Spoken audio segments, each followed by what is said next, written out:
আসসালামু আলাইকুম রহমতুল্লাহি বারাকাতুহ। সুপ্রিয় দর্শক মণ্ডলী, আশা করি আপনারা সকলে ভালো আছেন। আমিও আলহামদুলিল্লাহ সুম্মা আলহামদুলিল্লাহ অনেক ভালো আছি।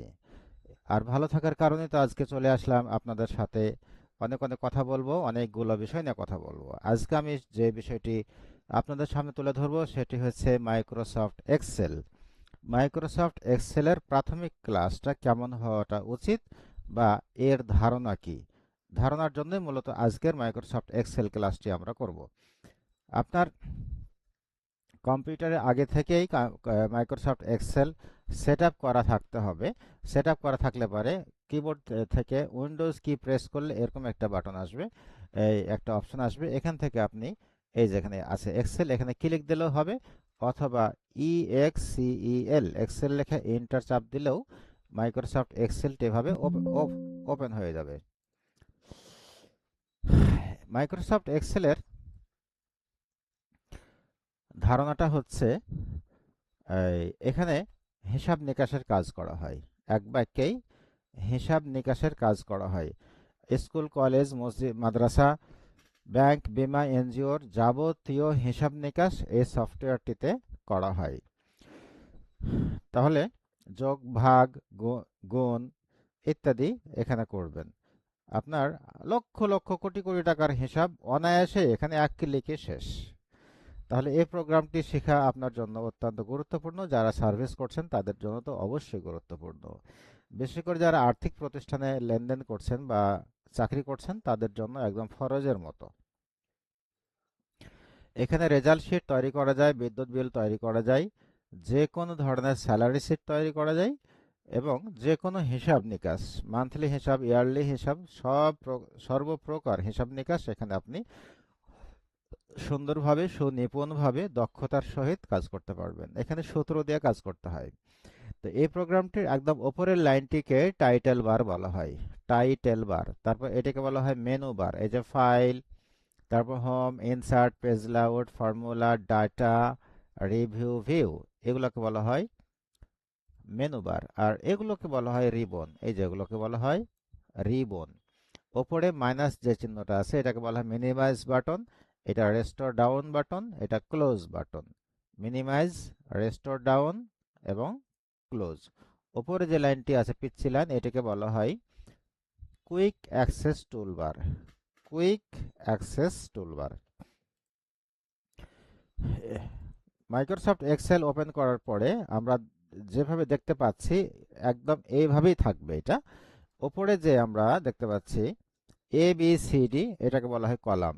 ABCD এইগুলোকে বলা হয় কলাম, এবং 1 2 3 এইগুলোকে বলা হয় রো। এগুলোকে বলা হয় কলাম, এটাকে বলা হয় রো। রো কলামের সমন্বয়ে গঠিত খোপ খোপ ঘরগুলোকে সেল বলা হয়। তার মানে এটা একটি সেল, এটা একটি সেল, এটা একটি সেল। প্রতিটি সেলের একটি করে নাম আছে। যেখানে কার্সর রাখবো তার ওপর দিকে তাকাবো এবং বাম দিকে তাকাবো, তাহলে এই সেলটির নাম হচ্ছে G4, এটার নাম D4, এটার নাম B2, এটার নাম A1। এভাবে নামকরণ করা হয়। নামকরণ করা হচ্ছে কেন? একটি সেলকে সঠিকভাবে চিহ্নিত করা বা সঠিকভাবে আইডেন্টিফাই করা। এটার নাম হচ্ছে সেল পয়েন্টার বা সেল অ্যাড্রেস। তাহলে যেখানে কার্সর রাখবো তার নাম হচ্ছে, ওপর দিকে তাকাবো আর বাম দিকে তাকাবো, তাহলে কি ওপর দিকে কি দেখতে পাচ্ছি? আমি F দেখতে পাচ্ছি, আর বাম দিকে দেখতে পাচ্ছি 5। তার মানে এই সেল অ্যাড্রেসটির নাম হচ্ছে F5। আচ্ছা, এবং এই লাইনটি, এই যে এটার নাম হচ্ছে ফর্মুলা বার। ফর্মুলা বার, তাহলে এই লাইনটির নাম ফর্মুলা বার। এখানে আমরা ফর্মুলা বা সূত্র লিখব। একটি শীট ওপেন দিলে, স্প্রেডশিট ওপেন করার পরে নিচে আপনার তিনটি শীট ডিফল্ট ভাবে থাকবে। এখানে একটি, এখানে একটি, এখানে একটি। এই শীটগুলোর নাম পরিবর্তন করা যায়। ধরুন এটা আপনার নাম পরিবর্তন করবেন, তাই ডাবল ক্লিক করলাম, এখানে দিলাম জানুয়ারি। পরেরটিতে মনে করুন দেব আমি ফেব্রুয়ারি। তারপরেরটিতে ডাবল ক্লিক করে মার্চ। মার্চ, বাইরে ক্লিক দিলে এটা থেকে গেল। আরো যদি শীট লাগে তাহলে আমরা এখানে ক্লিক দিলে পারেই শীট দিয়ে দিবে এপ্রিল। এভাবে আমরা শীট বৃদ্ধি করতে পারবো।